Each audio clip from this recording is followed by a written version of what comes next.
அருள்மிகு ஸ்ரீ மதவானை செல்லியம்மன். இந்த கோயில் பார்த்தீங்கன்னா, பெரம்பலூர் மாவட்டம் எசனியில் உள்ள கிராமத்தில் இருக்குதுங்க.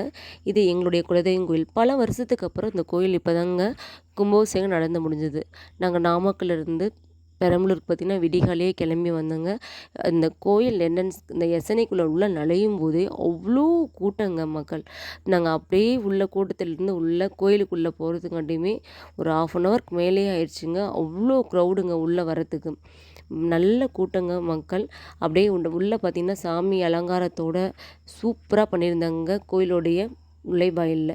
அப்படியே அதை முடிச்சுட்டு நாங்கள் உள்ளே போயிட்டு பார்த்திங்கன்னா யாகசாலையை வளர்த்துருந்தாங்க. அந்த யாகசாலைலாம் சாமி கும்பிட்டுட்டு உள்ளே பார்த்திங்கன்னா நம்மளுடைய மதவானை செல்லியம்மன் ஆலயத்தில் நம்மளுடைய பிள்ளையார் அவர் இருந்தார். அவரையும் வணங்கிட்டு நம்மளுடைய தேவதைகள்லாம் அவ்வளோ அழகாக சூப்பராக டெக்கரேஷன் பண்ணி வச்சுருந்தாங்க. அவங்களையும் நம்மளுக்கு தரிசிச்சுட்டு உள்ளே பார்த்திங்கன்னா நம்மளை செல்லியம்மன் இருந்தாங்க. அவங்களையும் எல்லாத்தையும் பார்த்துட்டு போய் 10 மணிக்கு பார்த்திங்கன்னா கருடபகன் பார்த்திங்கன்னா அவருடைய வருகைக்கு அப்புறம் தான் மகா கும்பாபிஷேகம் சிறப்பாக நடந்து முடிஞ்சதுங்க. அதை முடிச்சதுக்கப்புறம் பார்த்தீங்கன்னா கோயில் அபிஷேகம் முடிஞ்சு நாங்கள் மனநிறைவாக வீட்டுக்கு வந்தோங்க. இந்த முழு காணொலியும் நீங்களும் பார்த்து மனநிறைவாக மகிழ்ச்சியாக இருக்க நான் வேண்டிக்கிறேங்க. स्वाहा उद्योनामृत नामयाजी स्वाहा नामृया भगनी स्वाहा और श्रीधरसे निरिनी स्वाहा नमस्कारत्रिनी स्वाहा से कवचात्रिनी स्वाहा और वित्रेकवर्णाजी स्वाहा और अस्त्राद गामनाद स्वाहा वर्णिष्ठ कुंभस्थ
ஏய்